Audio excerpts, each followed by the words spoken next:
You bought a rose that was supposed to bloom all summer. The tag promised it. The garden center confirmed it. And what you actually got was one decent flush in June, a slow decline through July, and by August a leggy, half-bare plant with spotted leaves and maybe 3 flowers clinging on out of stubbornness. Here's what nobody told you. That rose isn't broken. You're not cursed with a black thumb. You're just missing 10 specific things that separate a rose that blooms once and quits from one that throws flower after flower from spring until the first hard frost. Before we go any further, drop a comment and tell me where you're watching from and what season you're in. I read every single one. These aren't the recycled tips you've already ignored. This is the actual mechanical reason some roses perform all year and others don't. Stay with me through Secret 7, that's the one almost nobody gets right, and it's the difference between a rose that survives and one that genuinely shows off. Number 1. Pick a rose that's built to repeat, not one that looks good on the shelf. The most common reason a rose blooms once and stops has nothing to do with how you care for it. It's genetic. Some roses are programmed to give you one flush and quit for the year, and no amount of feeding, deadheading, or pleating will change that. Old garden roses, many heritage climbers, and certain heirloom varieties bloom on last year's wood and flower once. Gloriously, often, but once. If that's what you have, you didn't fail. You bought the wrong plant for the job. What you want for continuous blooming are varieties specifically bred to rebloom, Floribundas, modern shrub roses, and landscape series like Knockout or David Austin's repeat-flowering English roses. These are engineered to push flush after flush because they bloom on new growth, not old wood. Every time you deadhead, they have the biological machinery to start again immediately. Check your variety before blaming your technique. If you have a once bloomer, no secret on this list will turn it into a repeat flowerer. By repeat, grow repeat. That's the foundation everything else is built on. Number 2. Morning sun is worth 3 times more than afternoon sun. Everyone tells you roses need 6 hours of sun.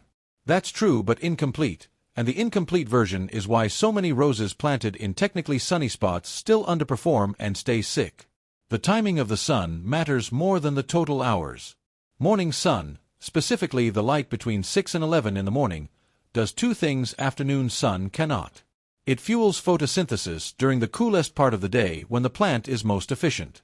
And it dries the dew off the leaves within the first hour of light, which is your single most effective defense against black spot and powdery mildew, the 2 diseases that strip a rose bare and end its blooming season early. Afternoon sun in a hot climate does the opposite. It stresses the plant, bleaches the flowers, and leaves morning dew sitting on the leaves for hours because the shaded morning kept everything damp. Before you plant, spend 1 day watching where the sun actually falls, not where you assume it falls. The east-facing bed, the southeast corner, the spot that catches early light and gets some afternoon relief, that's your rose's best possible address. A rose with strong morning sun and dappled afternoon shade will outbloom and outperform one baking in full western exposure every single time. If your roses are already planted in the wrong spot and they're young enough to move, early autumn is your window. The soil is still warm, the plant is winding down, and it has all winter to resettle before it needs to perform. Number 3. You're growing soil, not roses. This is the mindset shift that changes everything, and most beginners get it completely backwards. They buy a rose, put it in the ground, and spend the season dumping fertilizer on top trying to force results. The fertilizer hits dead, compacted, lifeless soil and does almost nothing, because fertilizer is only as useful as the biological system that delivers it to the roots. If that system is broken, compacted clay, thin sandy nothing, soil that's been chemically treated for years, your rose has no pantry to draw from regardless of what you pour on top. The fix happens before the rose ever goes in the ground. Work a generous amount of organic matter into the planting area, compost, well-rotted manure, leaf mold. Not a handful. A real amendment that changes the texture and biology of the soil. Rich, living soil holds moisture without getting waterlogged, releases nutrients slowly and steadily, and feeds the microbial community that feeds the roots.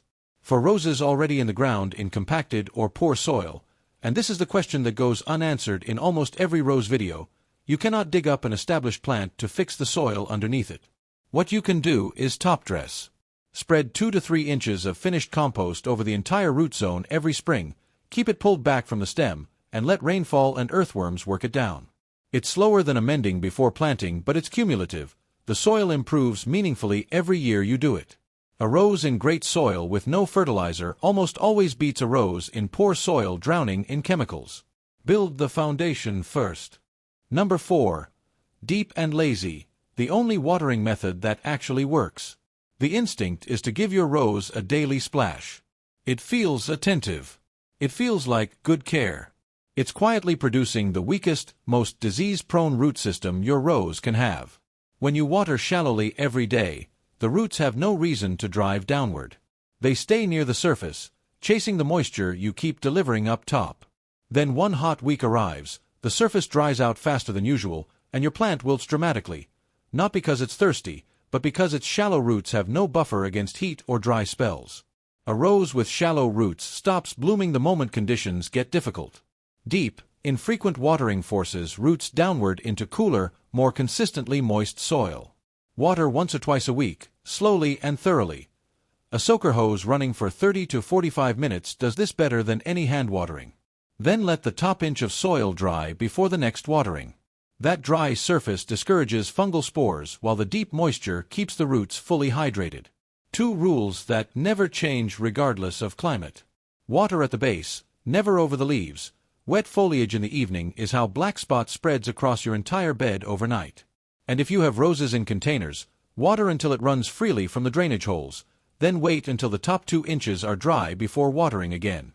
Container roses in poorly draining pots or saucers that collect standing water rot from the roots up faster than almost any other cause. Number 5. Mulch is doing more work than your fertilizer.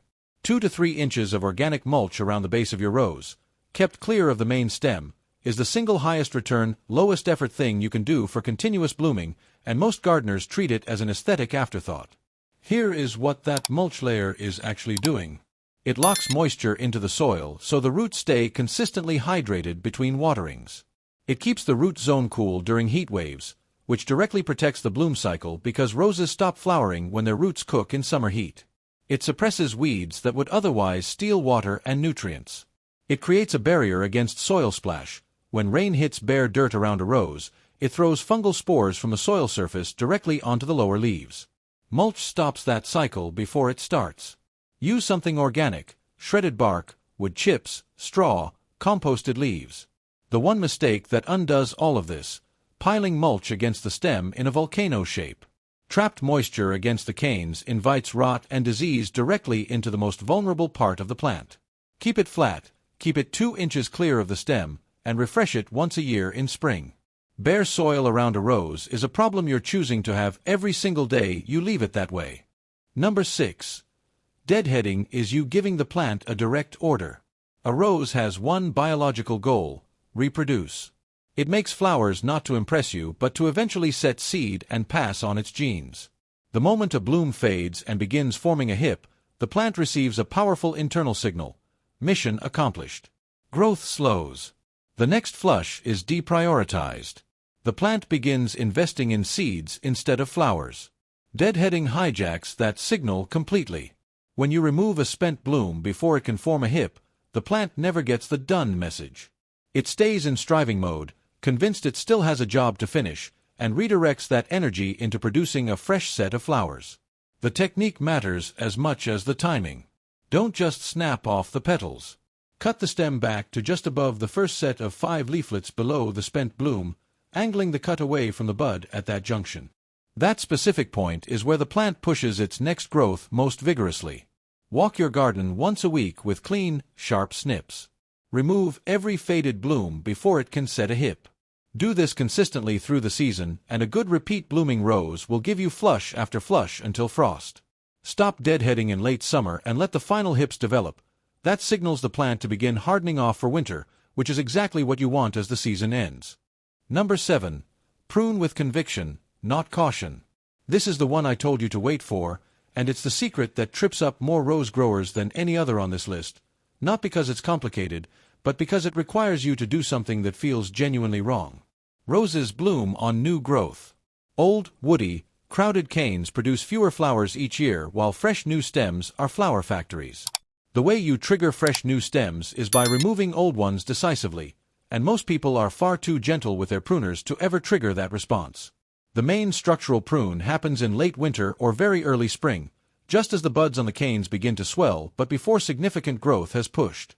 Your goals in order: remove everything dead, damaged, or diseased first. Then remove canes thinner than a pencil. They will never produce quality blooms and they steal energy from stronger growth. Then remove any canes crossing and rubbing against each other. Then open the center of the bush so air flows freely through. What you're left with should be 3 to 5 strong, healthy canes in an open vase shape with a clear center. It will look severe. It will look like you went too far. You almost certainly didn't.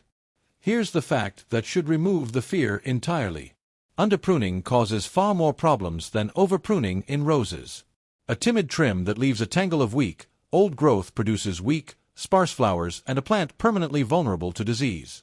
A bold prune concentrates the root system's stored energy into fewer growing points and the plant responds with thick, vigorous new canes covered in flowers. Make each cut just above an outward-facing bud, angled at 45 degrees away from it. Be decisive. Your rose isn't asking you to be careful. It's asking you to be committed. Number 8. Feed in rhythm with the blooms, not the calendar. A rose blooming continuously through summer is burning through nutrients at a rate most gardeners never account for. Each flush of flowers depletes the tank, and if you don't replenish at the right moments, the next flush comes in smaller, paler, and slower. The rhythm that works. Feed as the plant breaks dormancy in spring and pushes its first new growth. Feed again after each major bloom flush, right as you deadhead, to fuel the next round.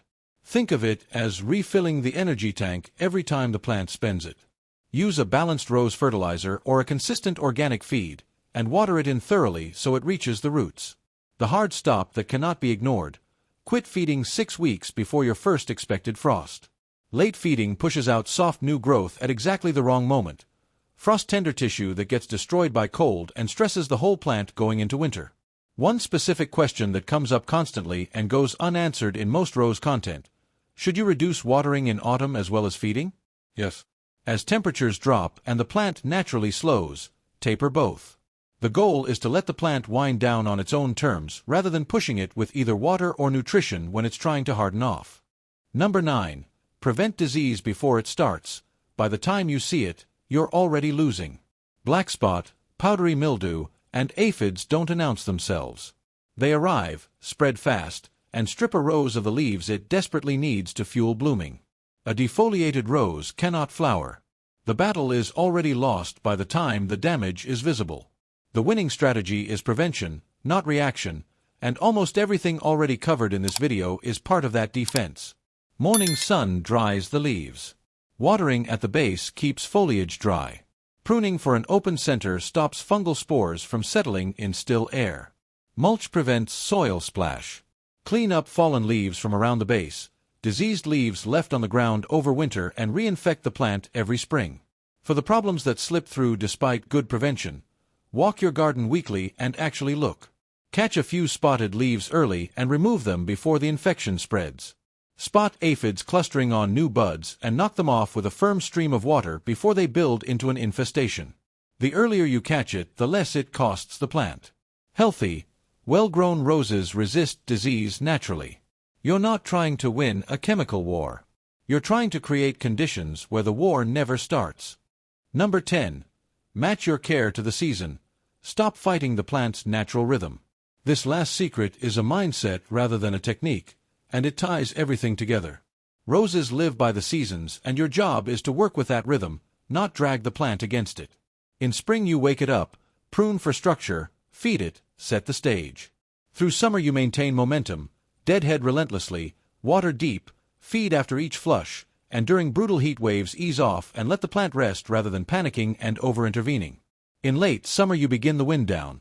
Stop feeding, lighten watering, let the final blooms come and the plant prepare naturally for dormancy. In winter you leave it largely alone until the cold begins to break. The mistake most gardeners make is doing the right things at the wrong time. Pruning hard in autumn exposes fresh wounds to winter. Fertilizing in late summer pushes tender growth into frost. Panicking during the natural midsummer slowdown and flooding the plant with water and feed when it's simply resting. Stop forcing and start cooperating. The plant tells you what it needs if you learn to read the season. A rose grown in harmony with its natural cycle isn't just a plant that survives the year. It's a plant that blooms through it. These 10 secrets aren't 10 separate tips. They are one strategy built around a single idea. Give a rose the conditions it's actually asking for and get out of its way. Pick a repeat bloomer or nothing else works. Give it morning sun so the leaves stay dry and the energy stays high. Build the soil before the plant goes in and top dress it every year after. Water deep and lazy, never shallow and often. Mulch the root zone and never leave soil bare. Deadhead every spent bloom before it sets a hip. Prune with conviction in late winter and open that center. Feed in rhythm with the flushes and stop 6 weeks before frost. Prevent disease through good practice rather than reacting to it. And work with the seasons instead of against them. Do those 10 things and year-round blooms stop being something you see in other people's gardens and start being what your neighbors slow down to look at. Subscribe, because this channel exists for exactly this kind of plant, the ones everyone makes harder than they need to be. New video every 2 days. And tell me in the comments, which of these 10 was the one you've been getting wrong? Be honest. For most people it's the pruning or the watering, and there's no shame in it because nearly every beginner guide tells you to do the gentle, cautious version of both. Drop it below. I read every one.